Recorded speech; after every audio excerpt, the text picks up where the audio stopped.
Good morning, everyone. I know we are all going through some really difficult times, but one of the unintended consequences of COVID has been that we've suddenly become digitally literate across ages, across regions, across job roles, and I think thankfully, we live in an era where we can take advantage of technology, and hence we are able to do this webinar through, combinations of technology. If I were to tell you, we're using Skype for our conversations. We're using a software called OBS to make this go live through YouTube. So I think we should say a word of gratitude to the evolution of technology for sure for us to be able to do something like this. I think from the time COVID has hit us, we've realized that while we've been talking a lot about future of work, suddenly future of work is here for us to deal with. And from where we see, at least from where I can see, the future is quite unknowable, unmodelable. Yeah. But one of the primary concerns or immediate concerns of organizations has been that suddenly from zero work from home, we have 100% of our workforce working from home. I hear that globally, the most advanced technology companies have not been able to achieve more than 40 to 50% work from home, in spite of all their infrastructures and resources. And suddenly, tech companies, manufacturing companies, servicing companies, whatever comes to your mind, are now working from home. Of course, there are questions on how many people are working, but then we feel that while we might have succeeded in ensuring continuity, the debate or the verdict is still out there in terms of whether we've achieved productivity or not. So I think in our conversations with various organizations, we have been hearing that most organizations are currently challenged in terms of how to keep the employee base or the talent base gainfully occupied, engaged, focused, and hence different companies are coming up with different kinds of solutions. So we thought, why not get together some experts who come from different diverse backgrounds to talk to us about their own challenges and how they have gone about mitigating, and if there are any tips that we can pick from them to help in our workplaces, probably that would be quite useful. So I do have elite panel which has years of experience in dealing with human resource challenges. I have Ms. Shankana Desai. She is founder and managing director of KSER. I will leave it to her to introduce herself in detail in a bit. We have Dr. K.S. Gunj. He is head of HR Business Excellence in RDC Concrete.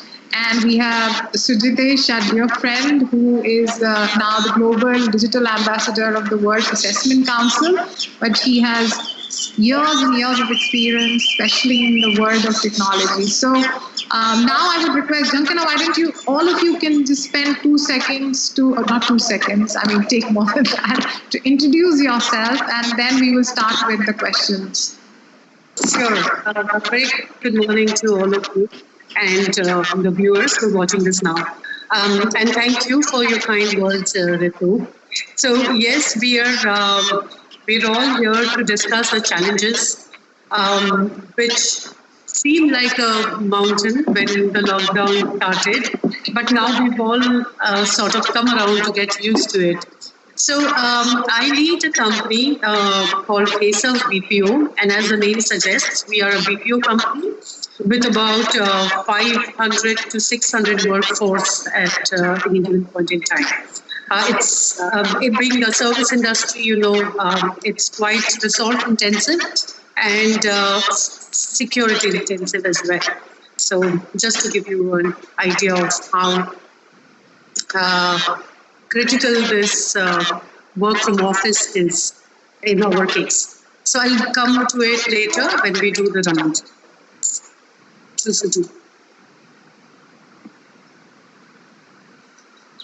Yeah, this is Dr. Boone. I am not saying that I am seeing it for the first time, but this type probably for the first time. I was in the army, so I have seen two wars. I was there. I went up to Bangladesh in 71. So I was away from my home, no letters, nothing. But this one is quite different. Technology is there, you can talk, we have videos with our families, but it's quite different. RDC Concrete is actually a ready-mix company having plants all over India. So we have workforce about 800 on roll and another 800 who are on contract. And we supply concrete to anyone, even a home buyer or even to home builder rather, or even to multi-story buildings like 100. We can pump concrete up to 100 floors. That's our capability. So almost nothing can be done for work from home. I think I stopped at that. We have more to come. Thank you. Yeah, thanks. My name is Sujitesh, and thanks Ritu for hosting me here in a virtual mode. So I currently advise 3 organizations, and I can talk about, and all of them happen to be digital. One of them happens to be digitally born. Other one is another, that's a product analytics organization, and the other one is basically a VC kind of a company which has portfolio organizations. Largely in the digital world, and I'll be happy to share while it's digitally born, digitally native, but what's been the journey? Sorry again. I think please bear with us. We did have how much pressure can technology take at the end of the day? But anyway, we did have a little bit of a glitch.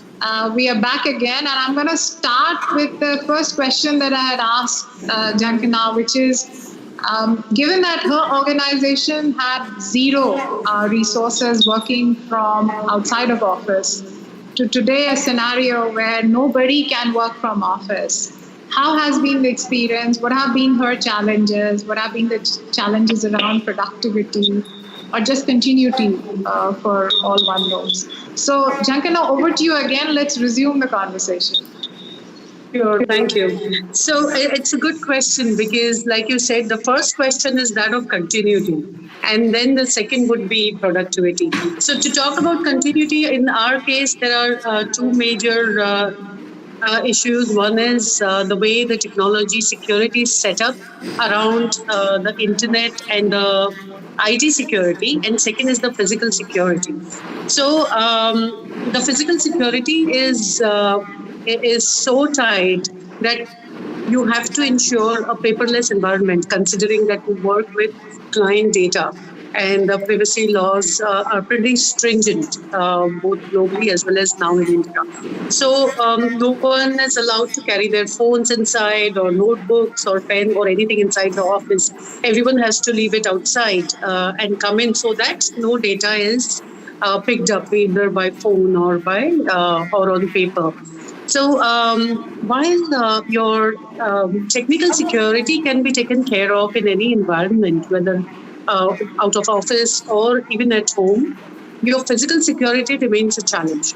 So we had to deal with that. Obviously, we overcame that by suppressing the numbers. So the sensitive information was suppressed and not sent to agents when we finally migrated it to work from home. So the entire setup for these 500 plus people was migrated to a hosted module overnight in less than 48 hours. And we started well before lockdown, considering that the density of people in the office is quite high. I was not very comfortable. So I said, let's do this, we didn't know that government is going to come up with this. But we started 48 hours in advance, which was a good thing. And therefore, we managed to migrate it before the lockdown was announced. So 70% clients, and see, our environment is an extremely, because we are in an outsourced operation, it's an extremely client-driven environment.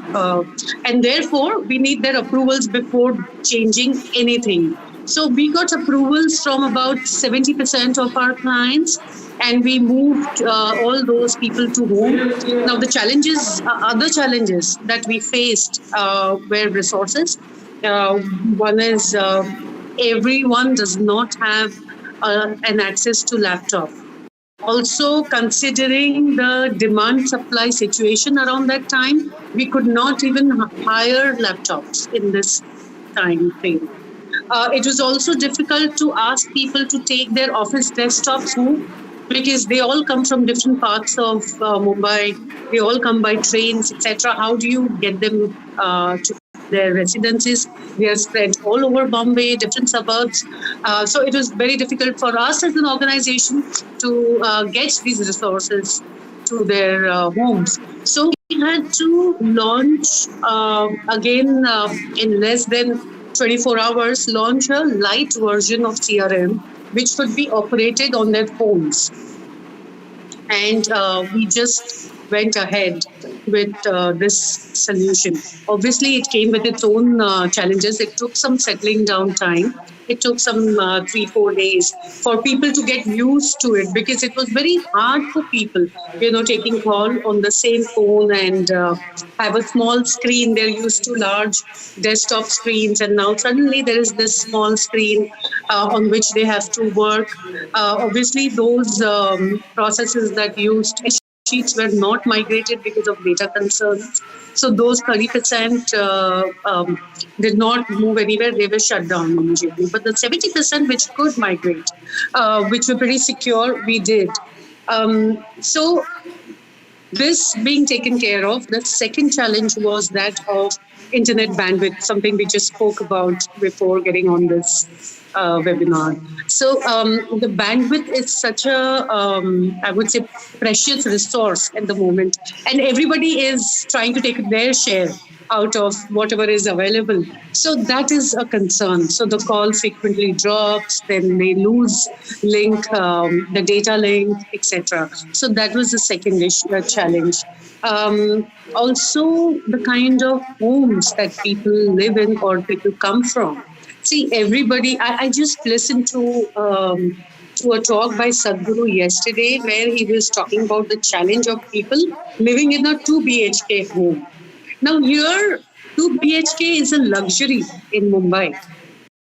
It's out of Thane, and a lot of people who come to work, live in chawls. They have one room home, one room kitchen, and there are 8 to 10 family members living in that one room. How would they get a private spot to take calls which are undisturbed by background noise?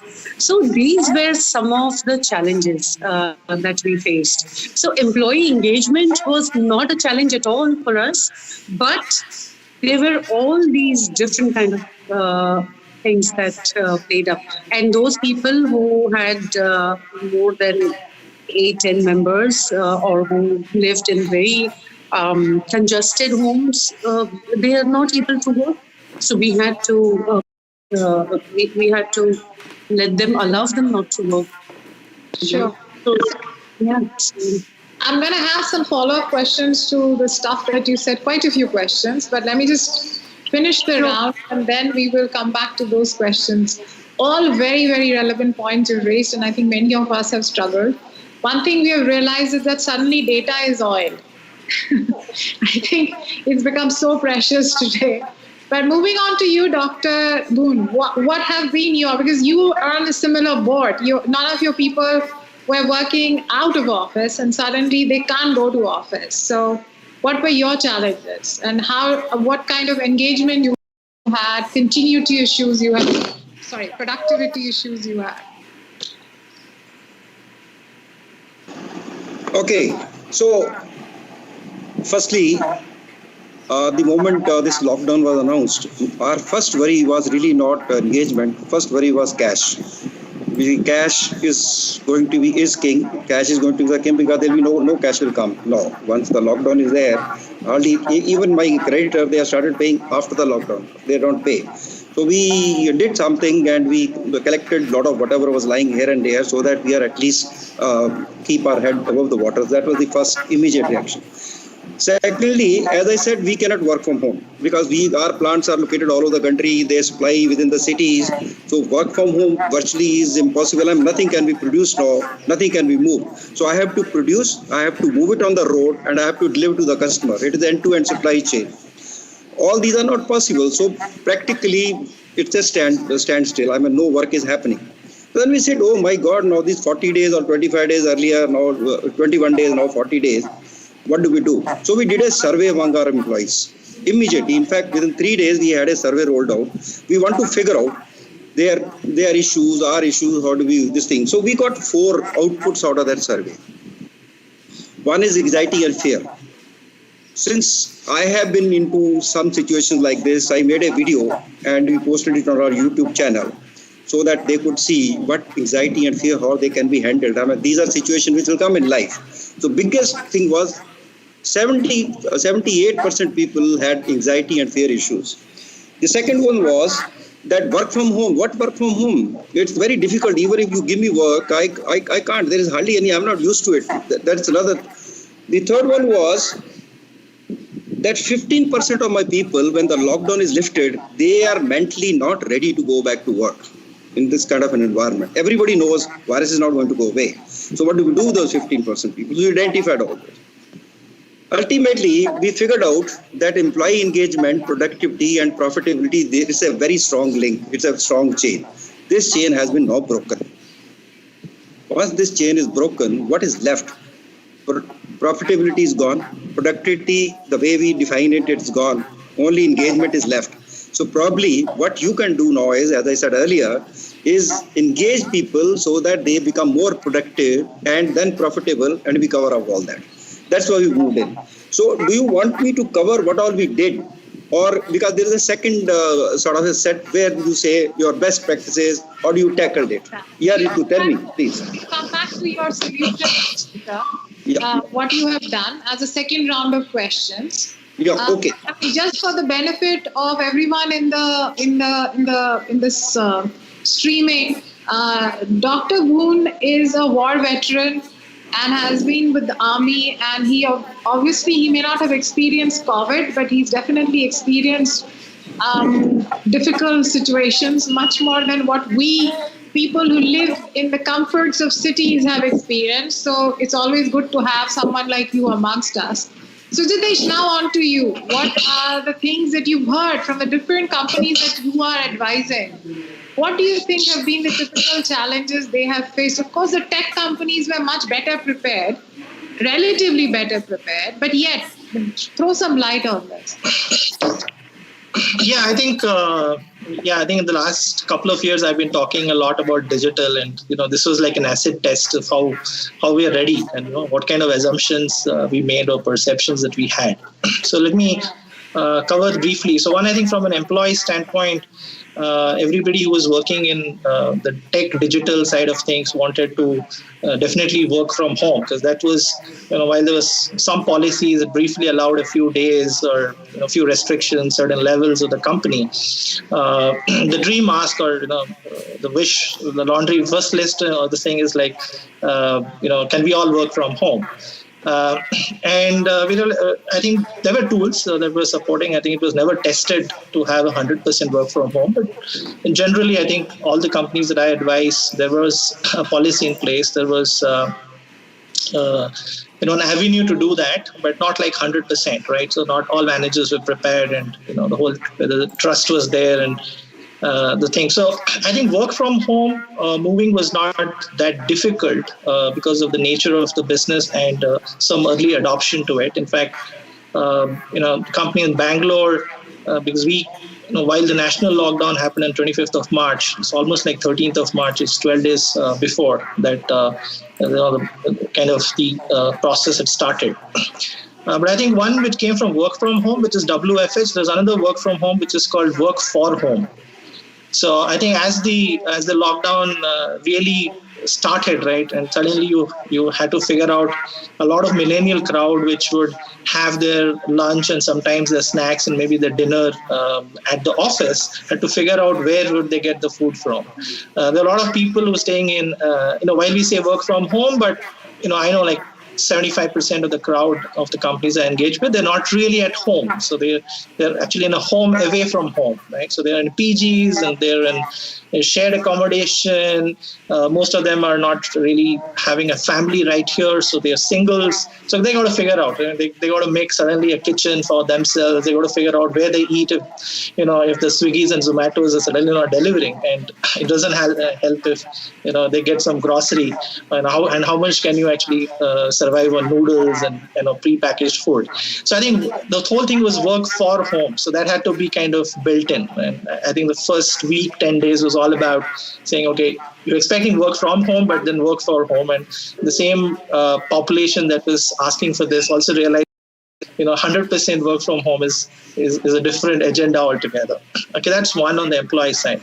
I think on the customer side, suddenly it was all about empathizing with the customers, because the customers are also going through the same pain. It was not just a vendor-supplier issue, or even if if it's a product company, your customer is also going through the same pain.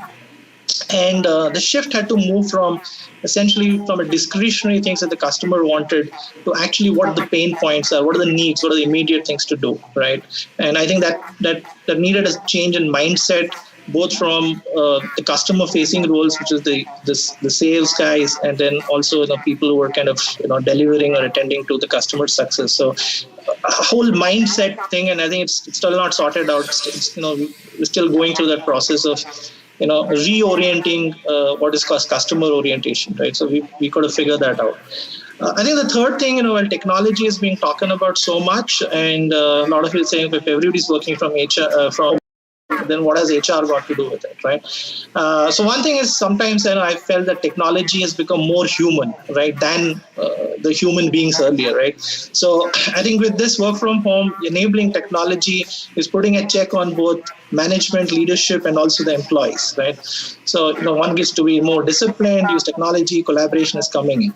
But at the same time, the human out of human resources cannot be taken out. So as we speak, and I think the smarter ones, the more knowledgeable ones know that there is a pressure. There is a pressure on profitability, on cash flow, a recession that almost is there. So, and we are seeing a lot of things now coming around, counseling, and I'm not talking counseling the bottom half of the pyramid. Actually, it is the top half of the pyramid, right?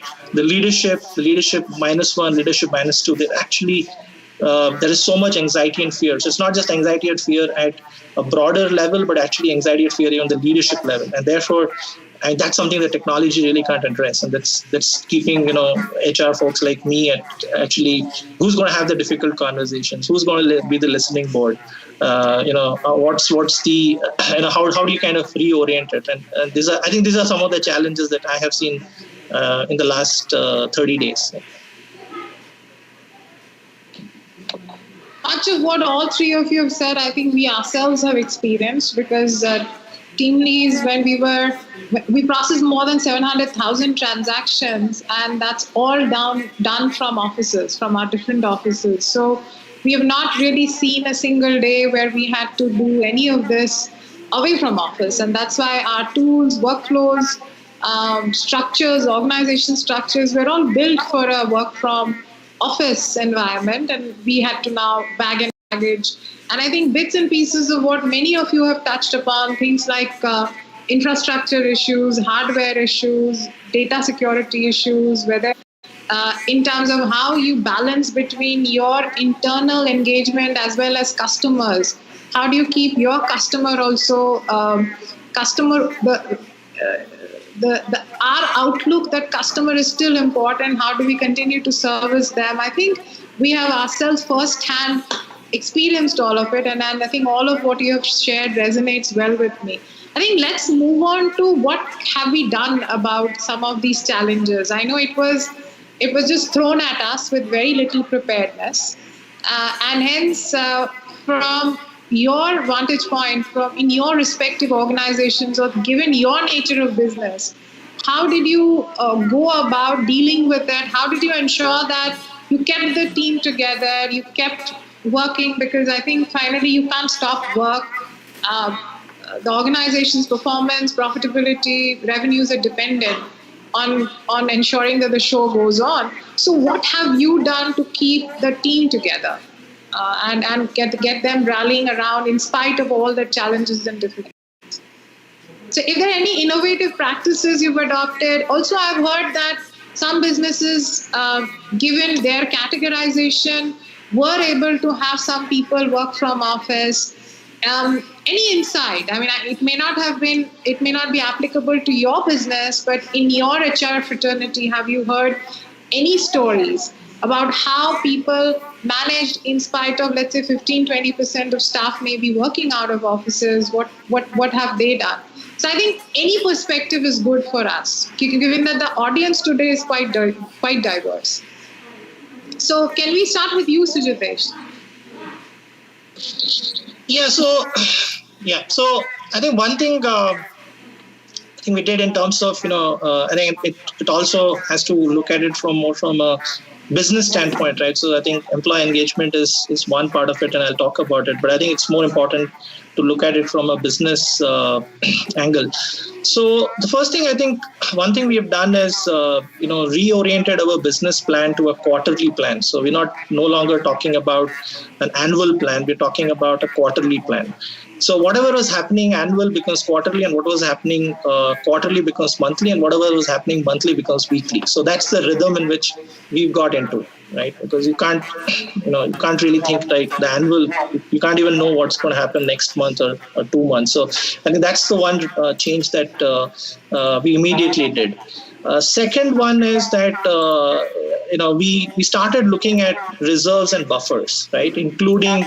And that this may kind of strike some controversial thing around maternity breaks, but I think given the maternity break is of 6 months, and one of the things that was challenging is that people would have to come and travel down to office. But I think the work from home enabled mothers were delivered, and after 3 months to actually utilize another 3 months that they are on maternity break, but on a voluntary consent basis, we've been able to leverage their services. It was all about using the reserves and buffers, because this is not the time that you went for fresh hiring, and you also wanted to look at people whom had worked with you, who had spent some time with you, and kind of that knowledge. So I think that's another thing. I don't know whether it's an innovative practice, but in difficult times, everybody has to come to play, right? And while there are rules and regulations, I think you have to also use the law and not just follow the law. Okay, so that's the one thing. The third one, in terms of engagement, I think there's a lot of talk around platforms like Skype that we are on, and Zoom and all that stuff. But I think there's some cool digital engagement workspaces. Now, these have come up in the last 3-4 years, but not very much utilized to the fullest extent. So there's Workplace by Facebook, and there's Slack. So this kind of helps you to constantly communicate and build a semi-formal or an informal atmosphere to keep some of those things that kind of replicate, if to some extent virtually, of what happens in a typical office atmosphere, right? We also looked at both onboarding and offboarding, do it virtually, and I think this is something that most of the organizations will have to start doing in terms of digitally verifying digital signatures, etc. I think as we speak, we are trying to not just do work from home, but actually go to WFA, which is working from anywhere, because that's going to be the next one. And how do you actually make people really, really work out of their base location? So how does geography become history in the process? Is something, again, work in progress, and how much can be done. And I'll talk a little bit about what are the current plans, because we're looking at obviously optimizing costs and see that the impact on the employees is to the least. So how do you look at most of your capex, which is slowly becoming dead assets with organizations that I'm advising? How do we reduce that expenditure in parallel to how do we optimize costs for employees?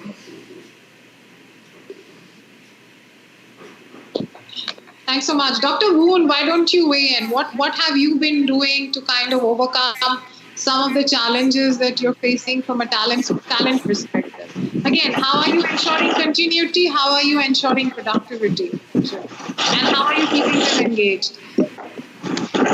Okay, so as I said, work from home for productivity is virtually not possible because we are a completely brick and mortar company. So in such a situation, what could you do? We could probably keep the employees motivated, engaged. I think the major productivity thing one we could do was the building up their capability, because that online is possible. Luckily, all my employees have a smartphone. So smartphone today is a very big tool. So we did two, three things. We luckily had a portal which was launched about 6 months before this. It's called Diksha, which is an online e-learning portal. And large number of courses either had been developed or we had outsourced these courses. We had a plan to cover something like 2.5 courses per employee end of December. We already done it in this short period now, because this is the time available to you. So we put these people on courses. We also have a system of testing them, because they have only a smartphone. The test can be done only on a laptop. So the manager's laptop is captured on the mobile and the test is taken on that. So this is a small brick and mortar company like me, Ready Mix Time. I mean, we did this innovation that is still under supervision. The test is giving under supervision. And then of course there is a certification. This is one of the bigger one we did. Then, of course, in the normal course of business, you do not get as much time to think and ideate. So we created a group. We call it Innovate to Excel. People, those who think, it is not by hierarchies. People we found, we invited. You give a very good idea, we'll put you in the group. So we had some good number of people into that group. They started thinking how to become much more productive than we were, because we now got much more time to think and plan and act on it. So the plans have been made. We were waiting for this 20th. Unfortunately, they are not allowing us to work even on 20th, although construction industry in some places has been exempted, but local governments are not allowing. They are saying the work should be staying at site. All those issues are there. So we are waiting for now 3rd of May. After which, hopefully, because we have something called multi-skilling, which was not pulling up to that extent. That multi-skilling has now been pulled up quite a bit. Incidentally, before this, we had developed a business game. This business game was half ready, online business game, but we made it ready in quick time and we rolled it out. So this business game, basically my managers and all now we are trained in how to make business more profitable than it earlier was. Another thing which we had, a big challenge, apart from the motivation and engagement of employees, was our assets. We have over 50 plants spread out all across the country. Other than security, nobody is there in the plant. There is a lot of equipment, IT equipment, a lot of equipment is there in the plant. How do we ensure security? We already had gone a lot of digital, so all my plants have IP cameras. So these are now captured, and we put people on, like army, there is a system of duty officer. At night, one person is on duty, he goes around. Here we made a duty officer everywhere for each plant, day and night, so that they look into this camera that everything is safe. They also will capture picture and post. So this is engagement, this is productivity in this environment, and this, of course, I am protecting my assets. So that in the army we use a term called keep the powder ready. So I think all our time of the senior management is going into keeping the powder ready, dry. The moment we are in it, we are going to fire the salvos. And I think we are ready. So that is the only positive we have. Now everybody is positive. Yes, we'll be able to do even better than currently we are doing. And we also had a very small thing called mask making competition. Since everybody said you have to wear mask, and mask will be now in vogue till December. So we had mask making competition, more than 100 entries came. We made a collage of those entries. We declared 3, 4, 5 entries. We gave them prizes, uploaded onto our YouTube channel. Everybody's going, giving hit, oh, this is my mask, that mask, and all. So you keep on. The point I'm trying to make is this excitement has to be kept all the time. The good point is, because of the mobiles, it is possible to reach out to people. And at least this is what they can do. So planning, preparing for future, and innovating, preventing my assets, and of course cash. So all my sales staff is virtually in touch with the customer. Now we are regularly in touch with customer. CEO has sent mails to them that we stand by them, and almost every day these people are calling them, checking about this thing, also checking, sir, what will be the future order? Well, business is going that way. So we are piling up what is normally called a order book. So I think right now we have reached a stage where generally people are mostly comfortable. I'm going to do another survey now to find out how this anxiety and fear is gone, or it is reduced, or what has happened. But things are now looking up. Thank you.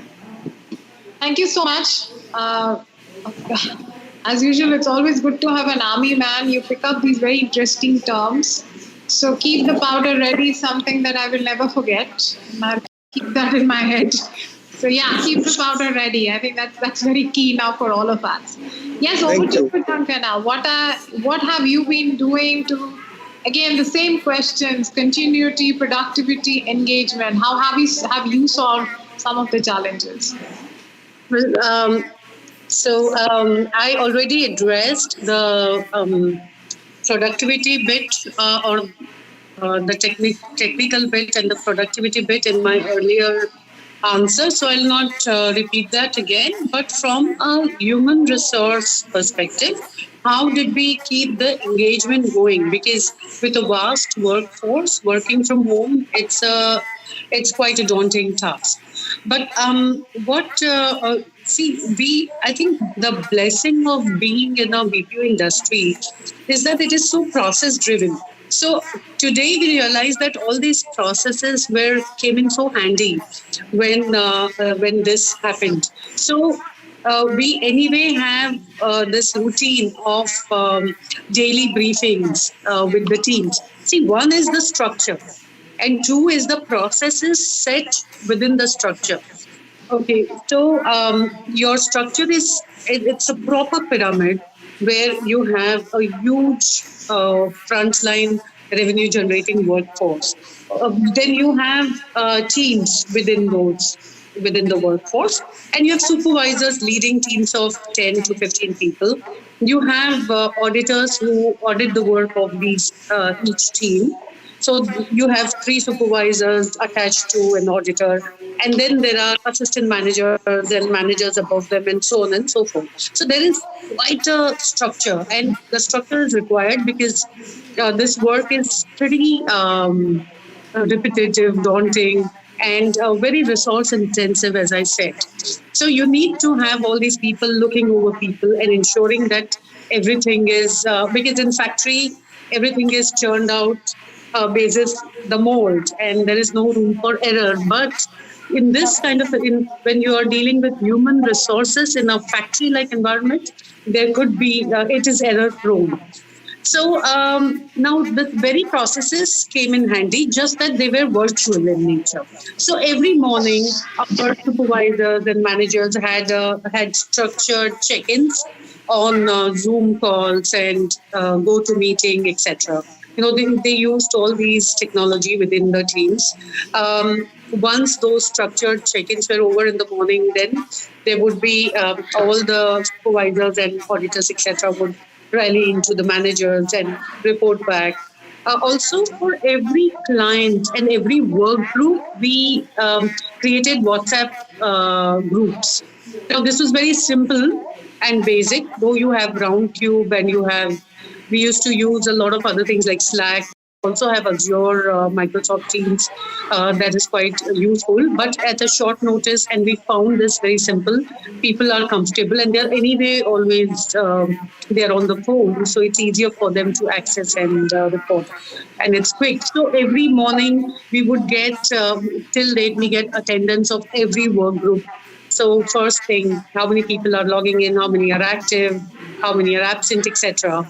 They are briefed on any updates, what are the challenges they faced, how do we help them, etc. Then we had a group for technology issues where the technology team was a part there. Now, in this current challenging or unusual circumstances, everyone has to step forward and become an HR person, I would say. So we kept speaking to our leadership teams, like the supervisors and the training team and the managers, to ensure that the operations, the auditors, the trainers, everyone becomes an extended HR resource. So while the HR teams were always constantly speaking to the team and addressing their issues, but because initially, they were daunted with all these IT issues, less bandwidth, background noise, they're getting logged out, and there is the discomfort, right? It takes time to get used to the change. So that was the critical period, the initial week, where we constantly kept communicating. So I can't stress enough how important communication is during such times. So now they're all settled, everybody is happy, and you'll be surprised to know that our productivity was much better when they were at home, because there were no usual stresses of commuting by local trains and the buses, overcrowded buses, etc. So all the travel time that was saved and the stress that was taken away resulted into better productivity. But now I cannot say the same because demand has dropped considerably for known reasons. So it's a very different scenario now. But the initial week or two, the demand was also there because people thought that life will get back to normal. And they kept, but as time progressed and the number of cases started going up, I think people started realizing that this is here to stay for a while, and the demand just stopped. And a lot of clients withdrew and said that they're not going to continue the assignment or the engagement for next 3 months, 4 months, etc. So every day the situation was evolving from a business perspective. Every day we had to redo our business plan, like I think Sujit mentioned here. Every day we were sitting and doing our numbers with the business team, and that we have. And the minute you plug in the numbers, you would get some more communication. So it's evolving every day, and now we've decided that just leave it there. Let us take each at a time and make the plans for the last 2 quarters. These 2 quarters, let us just let things evolve. So obviously, cash flows, finances, etc., are a big issue, a major concern. But and yes, the only solution is to collect and to apply for loans, look up to. So I am personally engaging with various various associations and bodies like NASCOM, as well as the IMC and CII and others, to ensure that representations are sent to the government regarding supports that we need to in turn support our people. Because in industries like ours, where 70 to 75% of the revenue converts into a wage bill, how do you keep it going? How do you keep the clock ticking is the moot question. So yes, employee engagement, I think people are pretty engaged, happy, and they are working well. So I don't see that to be a challenge at all. But yes, on the business side, there are far greater challenges. Sure. Also, I think having a millennial population as a millennial workforce helps to a great extent. That's interesting. You're saying in terms of their ability to adapt to the new environment and the changes? Right. Makes sense. So I think we spent some time in terms of talking about the challenges, some of the innovative steps that are being taken by each one of you and organizations per se. I think one of the discussions which have got pushed forward in terms of has been the conversations on the importance of learning and development in the current times, right? So I think I'd like to probably hear from you in terms of how have you leveraged the current times, the last 30 days? What role has COVID played in terms of how you viewed skill development, learning and development, upskilling, upgrading your teams? And have you made any investments in that? Have you seen some success? What's been your experience per se on that? So Jhankana, I'll start with you and then we'll be reverse order. Yeah, again, now this is a very interesting question, because coming from the challenge, business on the business side, where your clients are activating the force majeure clause in the contract and suspending contracts for an indefinite period. The only option you have is to reskill your people.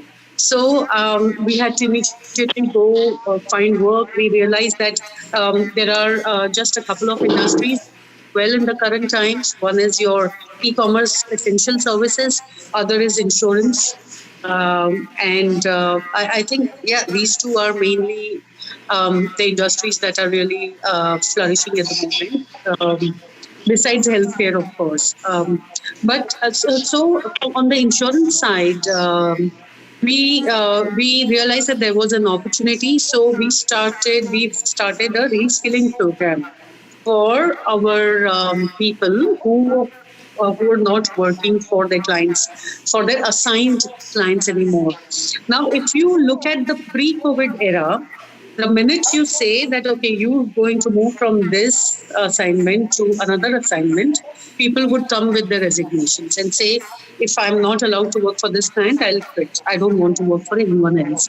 Now, this is again a millennial thing. I don't know if they change organizations, they would anyway have to work for a different industry or a different client. But then they think that people on insurance. So, and I'm getting a lot of requests from the balance group saying that please take us up for training. We want to learn this. We want to work on this assignment, etc. So yes, this is working. Now this is at the frontline level, the telecallers. For the leadership or the managerial levels, we've identified a lot of courses that are given out free by IIMs and Harvard. These are like 6-week courses, 3 etc. So we've sent these links to everyone and asked everyone, made it compulsory for them to pick up at least one course and enhance their knowledge, skill, etc. So to become better leaders. And people are welcoming this because they're saving their time, commute time, etc. And everyone, I think, wants to use this time to add new skills.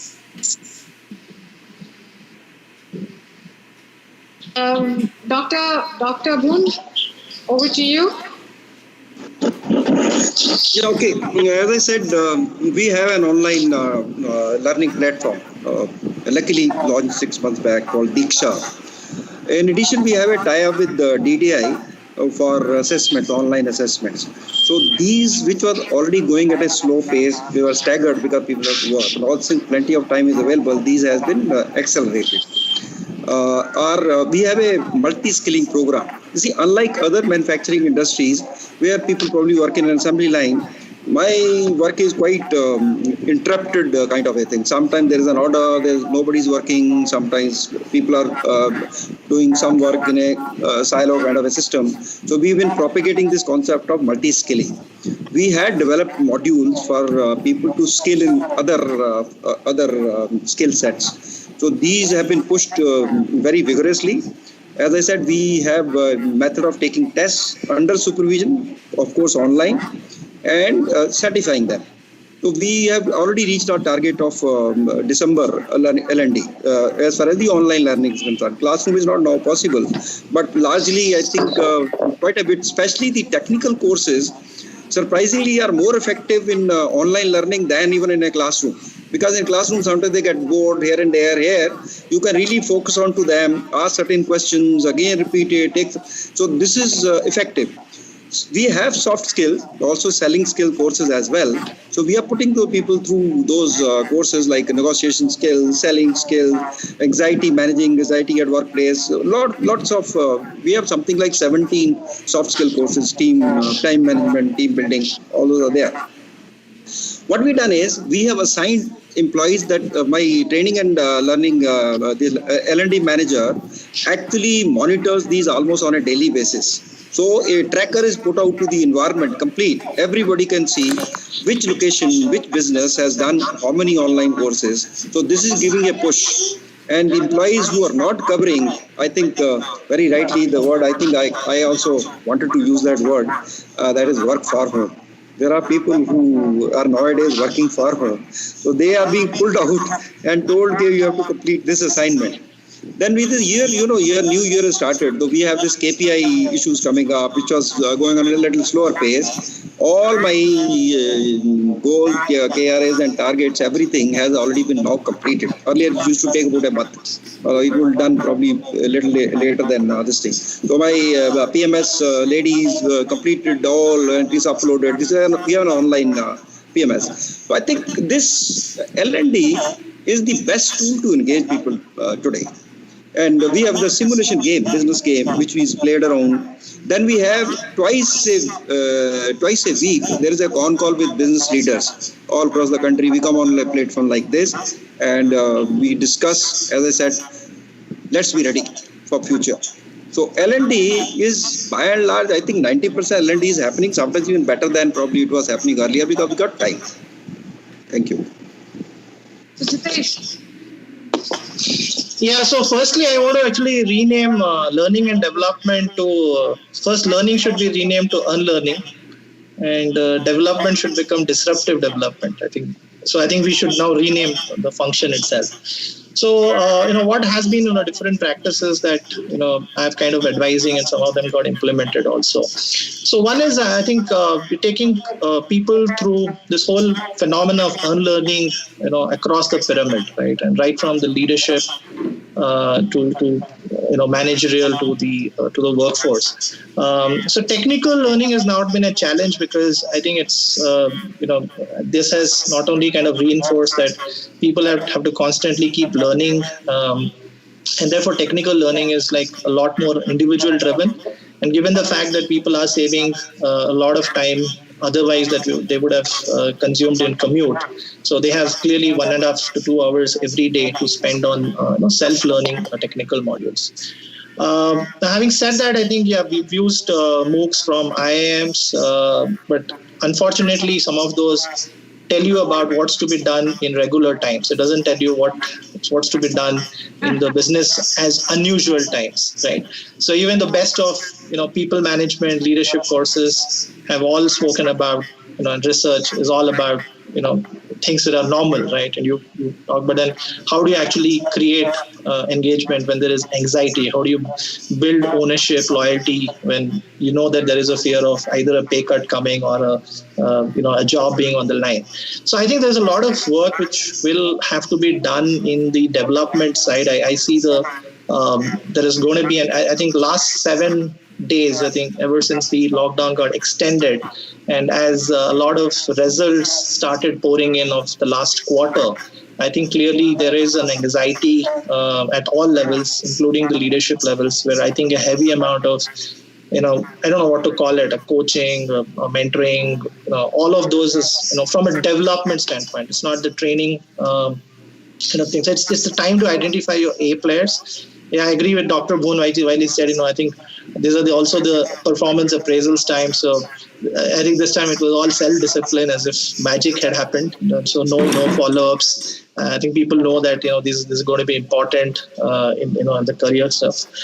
So I think some work on I think one of the other things that has been done is have people who are maybe not from the same team shadow others, right? So if, for example, if there's a client demo and a product is being demoed, that is basically learning on the job, right? You have the prototype and you kind of say, okay, you can't come and shadow someone.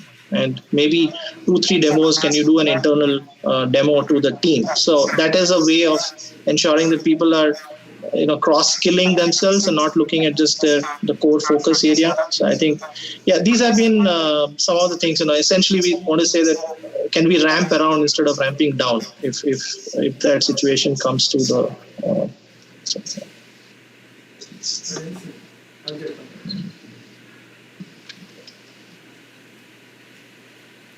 Can't hear you, Ritu.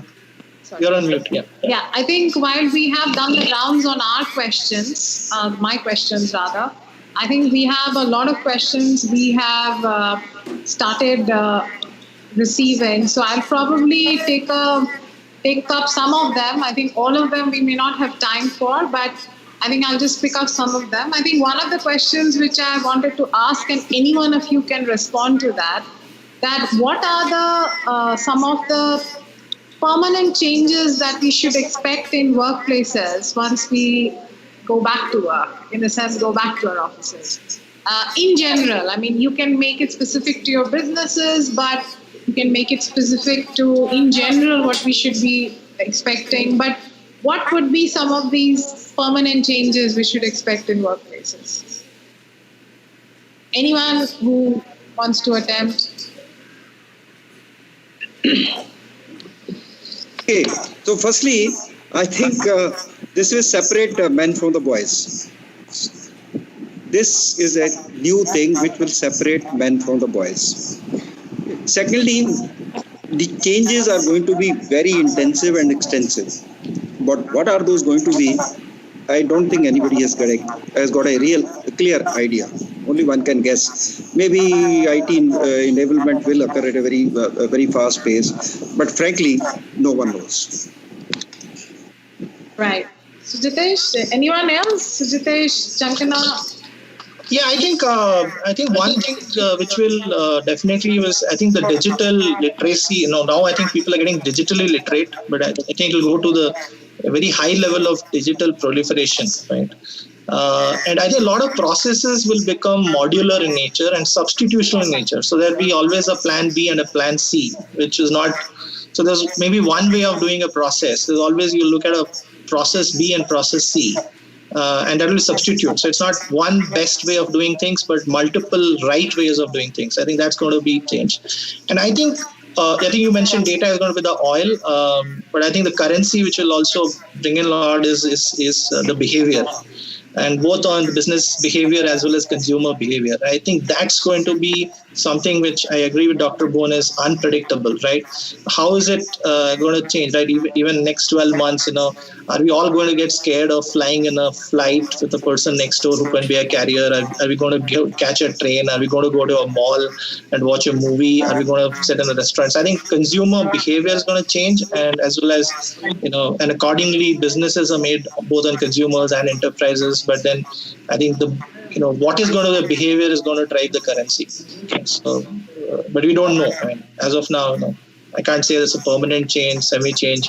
It's like demonetization, but demonetization still brought back cash, but it left some dent. But this is going to be like, you may not have dents. It may be a different car altogether. The creators. Nice. Okay. So I just want to make one point while they've covered the behavior and the business part. I would say that the key change, besides many others, is going to be in the change of behavior of our millennials, working millennials. See, today, till in the pre-COVID era, as I would like to call it, the entire focus was short-term. Focus was on take-home. It is probably important for a staffing company like yours. The focus has always been on take-home, not the CTC. Nobody looks at PF. Nobody wants ESIC. They try to see how they could avoid or get themselves exempted from these statutory cuttings from the salary. But now they will realize that your PF could be the savior, considering that they are able to withdraw and take a loan against it. That saving will come in handy. ESIC, I think a lot of representations are being made to the government saying that yes, the nation is sick and ESIC should take this up and pay salaries to all the people who are not able to work at the moment. Yeah, so act as a proper insurance against the sickness that the nation is going through. Right, so this is being taken up in a big way, and if it goes through, then all the people who are coming to us today saying, I do not want ESIC, I just want take home, obviously we can't do it, but you have to increase the take home to ensure they don't feel the pinch of ESIC deduction. So that attitude is going to shift in a big way. I see that, if at all that goes through. Even otherwise, your PF, today nobody all these youngsters don't care about PF. This is going to change. And they'll appreciate all these statutory and compliances and deductions. Interesting. So there is this very interesting question which has come up, which is, do you think that the current situation, the COVID situation, has possibly exposed quite unfairly the productivity difference between tenured resources and new ones? I mean, do you think some of your new joinees are probably who's recently joined just before COVID are feeling completely out of place? And so how does one help those people? And I think they are the ones who are also most likely to feel most anxious at this point.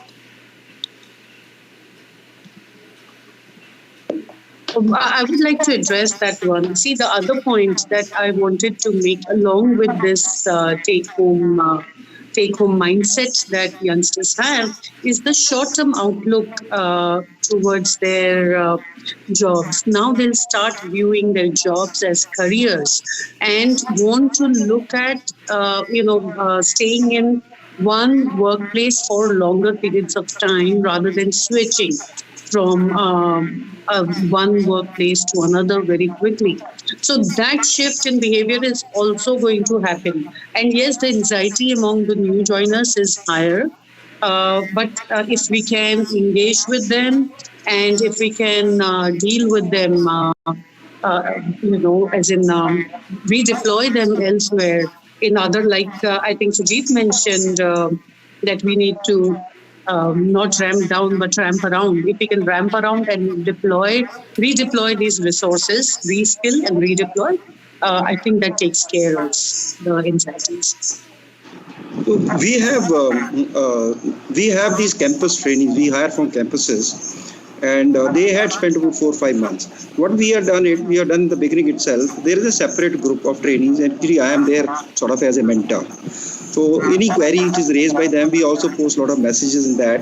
Some questions are also posed. Some ideas also come out of it.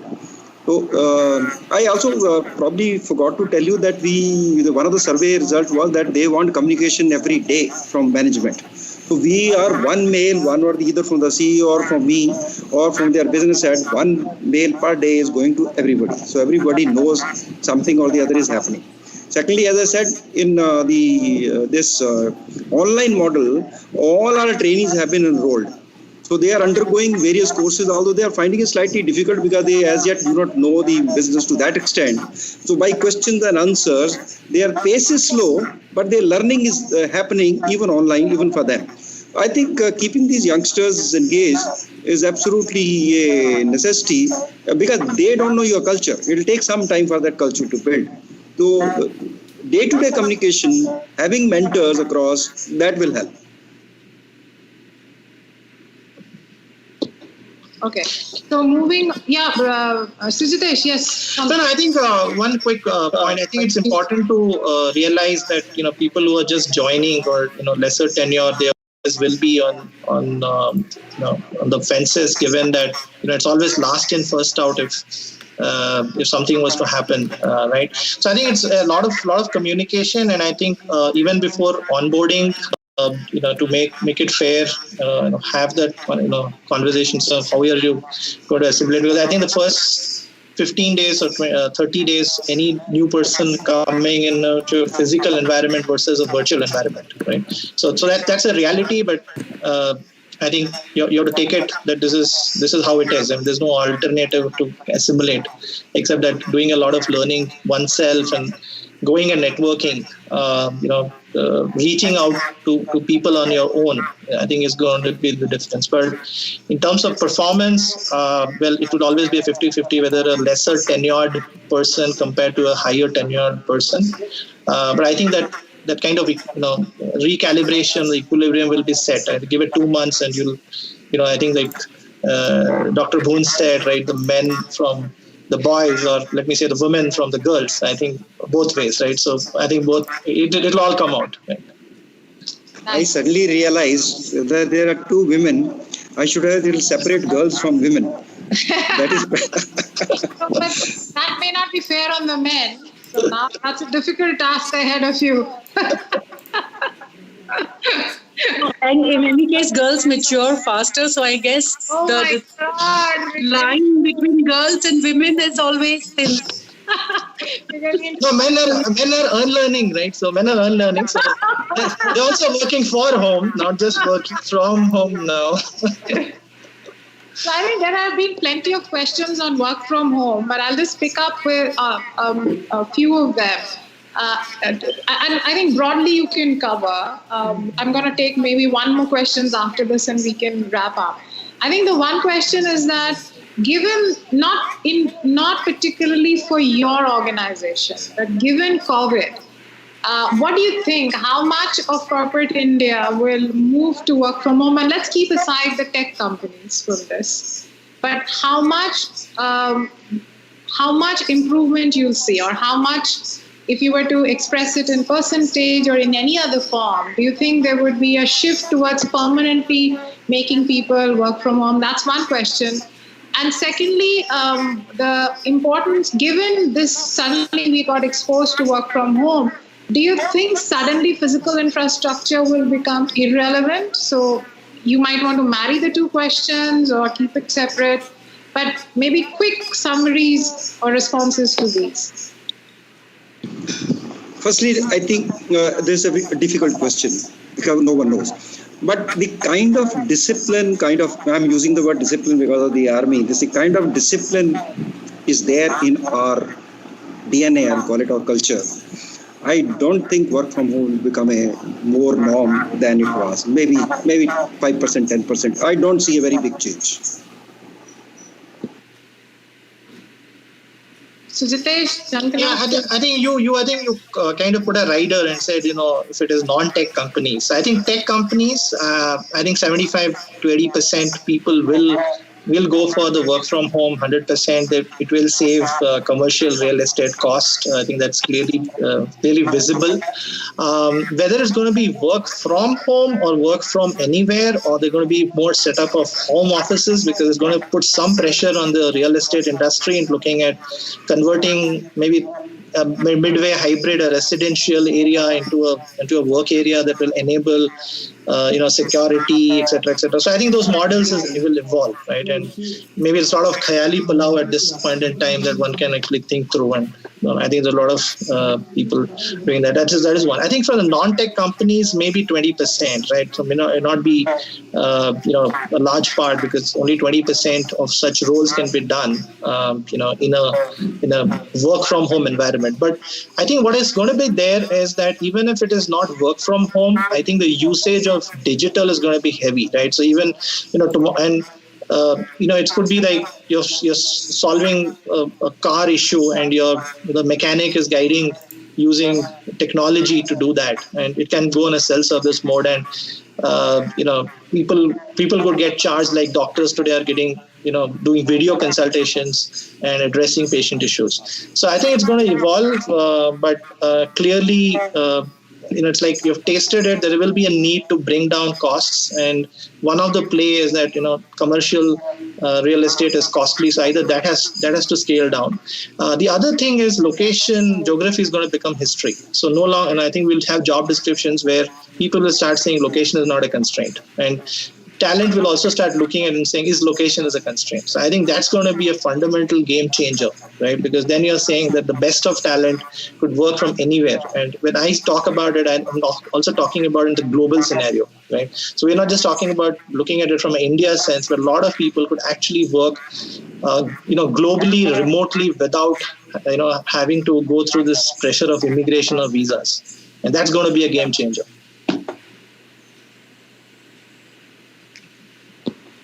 Jankana, your video has been switched off, so just... Okay. I think the final question which I wanted to ask before we wrap it up is on,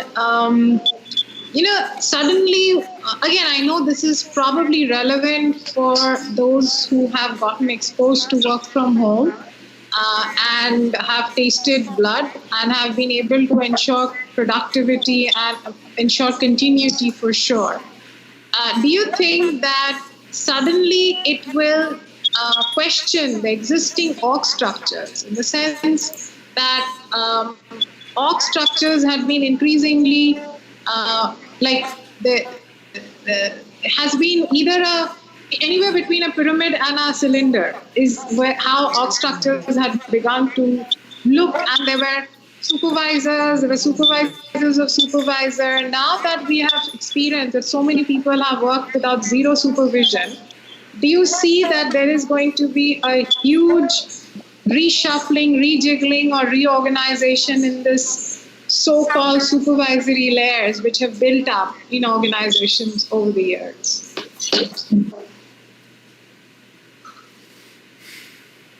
Anyone? This is okay. See, this flattening of structure has had already happened to a significant degree. It is already happening because that was the need of the hour. This millennium do not want so many structure. They want to talk directly to the person who gives the decision. So I think flattening of the organization is underway or is already going on. That this thing probably it will get hastened up. But the organization per se, the technology enablement is there. Organization per se, because of the brick and mortar company, it is more structured around the business entities. So that may not undergo much of a change. Sujitesh, you? Jankan? No, definitely, I think that organization design is going to resurface, and different organization models are going to come up. So, I mean, there are no two thoughts about it that the pyramid or the cylindrical structure is going to be continuing. I think, as we speak, I think compensation levels are getting corrected. So if you see between a March, what you would be hiring or placing people at, and in April, if you did the same thing, there is a 15 to 20% difference itself. So there is going to be definitely a org redesign bit. Now, to what extent it will happen, we don't know. But I think there, these are difficult times. So difficult times will call for some bold, tough decisions. But I think it's going to be a combination of competence, contribution, and character. I think all these three will play. So yeah, it's good news for millennial, for the workforce that is entering. So I think if they can pick up those skill sets that can differentiate themselves, and hence the contribution is higher, I think it's going to kind of level out. So and it'll happen in a very accelerated fashion, right? So whether people management is equal to going to be supervision, or it's going to be more about taking those decisions, because it's not necessarily that you can have people just take decisions. So I think participative or collaborative decision making will come in place, but how much of self-managed teams can run for a continuous basis, I don't think there's enough research to prove it. So, but yeah, we know that self-managed teams have existed for some time, but it's always in pockets. And how much can self-managed teams in a virtual environment coexist? We'll see. Because I'll tell you what is working today in the work from home concept is that you are working with the constraints, right? You're in a lockdown situation where you have nothing else to do. Things open up, you have something else to do in some proportion. So today it is like a sandwich. You have nothing else to do but just work from home or work for home. But as we open up, there will be other things, and in that kind of when you're unleashing or releasing some of those constraints, it will give behavior, right? So what happens to organization? What happens to the workforce mentality? I think things have to unfold, and accordingly it will take shape. Sure. Thank you very much. Actually, we are really short of time, and we've overshot our original schedule, of course, in spite of the technical glitch, by another 15 minutes. So while I'm tempted to ask one round of questions, but just for the sake of maintaining some discipline, I will have to wrap it up now. But there are many, many more questions which we have not addressed, but I think we will address them one-on-one wherever possible. Meanwhile, I think this is a dialogue which we would like to continue. I think this is the first of the series, and every week around the same time, we would be opening up this bridge to have more such conversations. And meanwhile, I think I have to thank Jankana, Dr. Boone, Sujitesh a lot for your contribution, help, and I'm sure that you've managed to answer or validate some of the things that have been playing on people's minds, some of the stuff that we're already doing, but we probably would be able to go and refine them, or like some of the ideas around how online learning is happening, the kind of hackathons which can be done to keep them engaged. I think they are all valuable inputs. We intend to do another round specifically on skill development in the future series. We intend to do one on the importance of adoption of digital tools. It doesn't matter what kind of organizations you belong.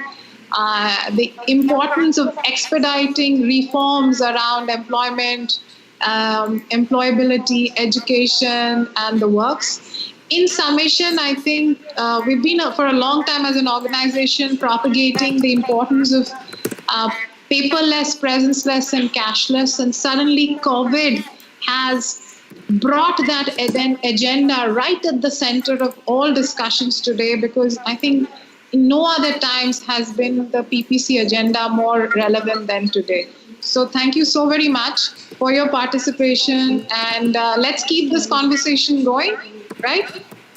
Thank you. Thank you, Jankana. Thank you, Dr. Bhu. Thank you, Sudhitesh. Yeah, thanks, Ritu. Bye. Thank you. Bye.